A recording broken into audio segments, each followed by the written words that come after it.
Bienvenue dans le journal de VueDailleurs.com, un site fondé et dirigé par Cédric Lebouty qui couvre de nombreux thèmes, de nombreux sujets d'actualité sur VueDailleurs.com. Vous pouvez retrouver les dernières informations, des interviews, des décryptages, des billets d'humeur, notamment qu'elles soient économiques, politiques ou culturelles. L'actualité est traitée sous tous les angles, mais avec une règle rigoureuse. C'est d'ailleurs le slogan du site. Les opinions sont libres, mais les faits sont sacrés. On va commencer tout de suite avec un mot de l'actualité internationale et on s'intéresse au gel hydroalcoolique. Aujourd'hui, on en est très dépendant pour se protéger du virus, mais savez-vous qui l'a inventé? Il s'agit du docteur Didier Pittet, un infectiologue de Genève. Il est méconnu en France alors qu'il a été élevé au rang de commandeur de l'ordre de l'Empire britannique par la reine Elisabeth II, signe de son importance puisque en 1995, c'est lui qui a constaté qu'une infirmière en soins intensifs se lave jusqu'à 22 fois les mains en 1 heure seulement et elle perd 2 minutes à chaque fois. Donc je vous laisse faire le calcul. C'est une perte de temps considérable remarquée par le docteur. Il a donc réalisé que l'on peut utiliser l'alcool à la place, qui est un antiseptique puissant. Mais petite particularité, au lieu de s'enrichir en déposant le brevet à son compte pour cette solution, eh bien le docteur Pittet a fait don de son brevet à l'OMS, l'Organisation mondiale de la santé, et il a calculé que s'il avait touché ne serait-ce que 1 centime par flacon de gel hydroalcoolique vendu, eh bien il serait aujourd'hui milliardaire. Il serait donc le médecin le plus riche du monde, mais pour lui cela n'a aucune importance. Il a déclaré que l'hygiène des mains est bien trop importante et bien trop simple et nécessaire à ses yeux pour penser à cela. Le docteur Pittet qui a évidemment commenté l'actualité avec son analyse, et pour en savoir plus, eh bien rendez-vous sur le site VueDailleurs.com pour découvrir le portrait qui lui est consacré. Dans un instant, l'actualité en France, on parlera du déconfinement, un véritable défi pour la gendarmerie nationale.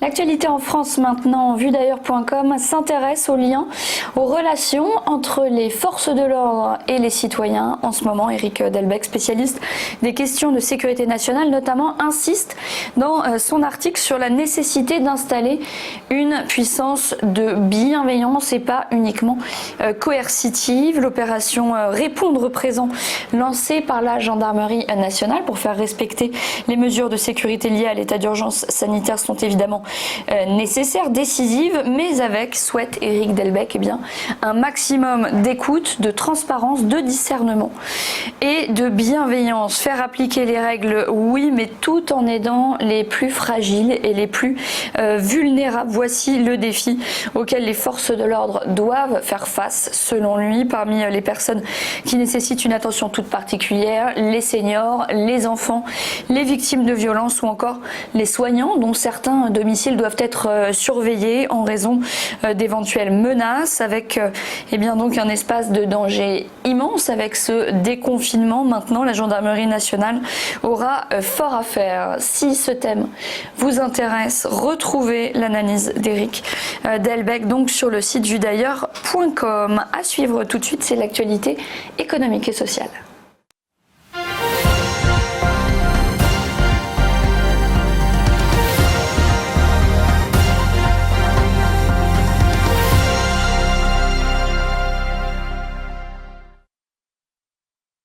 L'actu éco et sociale avec la journaliste Aude Kersulek qui est avec nous par Skype. Bonjour Aude. Avec Bonjour Clotilde. On s'intéresse aux effets du confinement sur le prix des produits alimentaires. En supermarché, on a l'impression en faisant ces courses que ça a plutôt augmenté. On en parle tout de suite avec vous et on commence directement avec les matières premières, les céréales qui permettent de confectionner les aliments. On constate ou pas une hausse de ces matières premières ? Eh bien oui, vous le savez, le prix des matières agricoles, c'est aussi de la finance. Il y a une offre, il y a une demande et donc il y a un cours. Alors sur un site spécialisé, la lettre de l'acheteur, On peut suivre les actualités de ces matières premières. On peut notamment se faire des alertes sur une matière en particulier. Je me suis intéressée au marché du blé, puisqu'en France, on aime bien le pain. Et même pendant ce confinement, on a fait notre pain. Alors parfois, on a pu trouver les rayons des magasins un peu vides en farine. C'est un peu étonnant parce que il faut savoir que la France est le premier producteur et le premier exportateur européen de farine. Et la production n'a d'ailleurs pas été perturbée pendant ce confinement. Les meuneries ont continué de tourner. La demande non plus, elle n'a pas été impactée, elle a été légèrement diminuée, mais elle a en fait connu une évolution puisque les restaurants étaient fermés et eux sont en général de gros consommateurs de pain. La demande a explosé, ils ont dû revoir les approvisionnements. En fait, le résultat, c'est qu'il y a eu moins de ventes en gros et plus de ventes pour les particuliers, ce qui demande en fait plus de petits contenants. Et c'est là que l'approvisionnement a posé problème pour la farine, puisque les sachets de 1 kg qui sont produits en Italie et en Espagne, eh bien, leur production n'a pas suivi la demande. Alors en revanche, si l'on regarde le cours du blé sur le marché à terme, le marché financier, eh bien, le blé a baissé depuis la mi-mars dans le sillage d'autres céréales comme le maïs, l'orge ou le colza et d'ailleurs des matières premières en général. Alors un mot maintenant des fruits et des légumes. Qu'en est-il des produits frais? Est-ce que ça a augmenté également dans les rayons?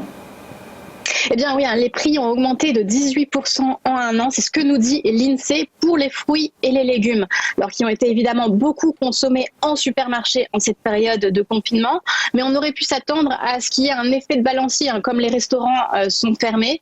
Et en fait, pour expliquer cette hausse des prix inattendus, il faut aussi regarder du côté de la logistique puisque on peut évoquer une hausse des coûts de transport qui ont augmenté, notamment quand les fruits sont importés d'Espagne ou du Maroc, puisque le circuit d'approvisionnement a été chamboulé. Et bien souvent, on a consommé des produits français, des produits locaux. Alors c'est bien pour l'économie, ce qui est aussi nécessairement plus cher pour les porte-monnaies. Merci beaucoup Aude Kersulek pour ces informations. Merci. À suivre dans un instant, l'actualité culturelle.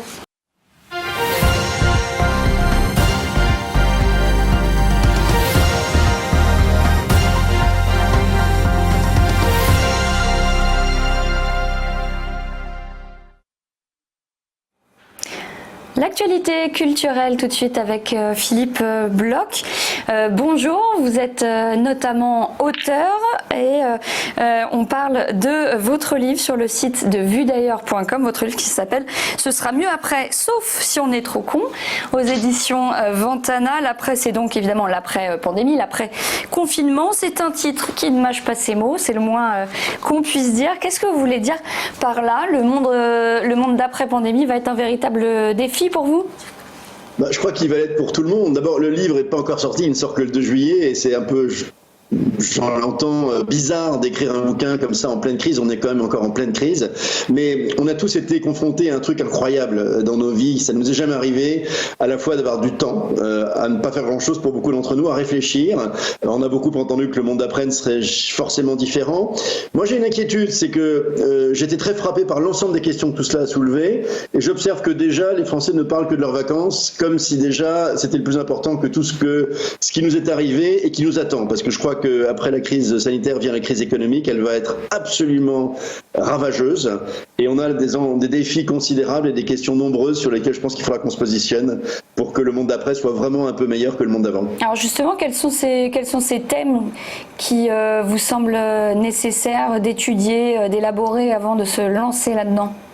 Je crois qu'il y en a beaucoup. Il y a des thèmes économiques, il y a des thèmes personnels, il y a des thèmes sur la façon dont on veut organiser nos vies, où on a envie de vivre, est-ce qu'on a envie de retourner au boulot après avoir découvert l'intérêt du télétravail, est-ce qu'on est prêt demain à abandonner une partie de nos libertés pour être plus en sécurité par des applications qui vont, avec de la data, essayer de nous suivre un peu partout dans nos déplacements, est-ce qu'on veut l'Europe qui a été globalement très absente de cette pandémie, est-ce que l'on veut demain consommer de la même façon, alors que même si aussi cette crise n'est pas une crise écologique, elle n'a rien à voir avec une crise écologique. On va forcément avoir tendance à anticiper la prochaine crise, qui sera bien sûr celle de la transition énergétique.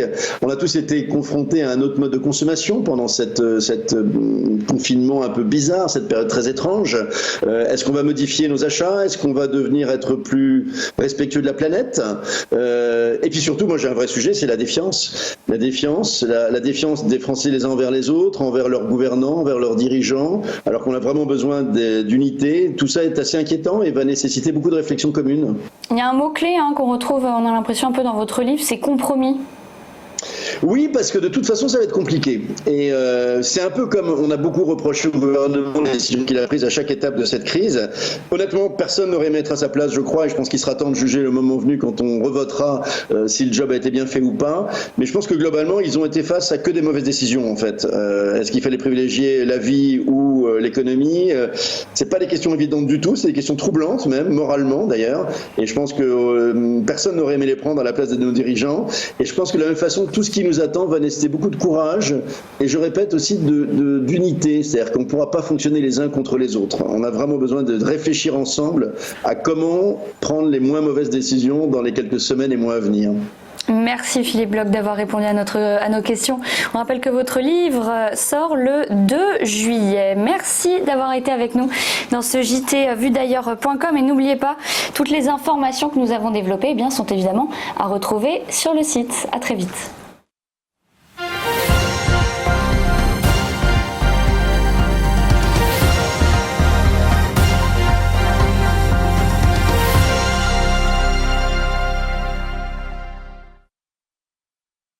Bonjour à tous et bienvenue dans notre émission Entreprise et Innovation, votre rendez-vous innovation, développement économique et enjeux du digital sur TV Finance. Tous les jours, TV Finance met en lumière une société, un projet, des hommes et des femmes qui font l'entreprise d'aujourd'hui et de demain dans un monde en perpétuelle évolution.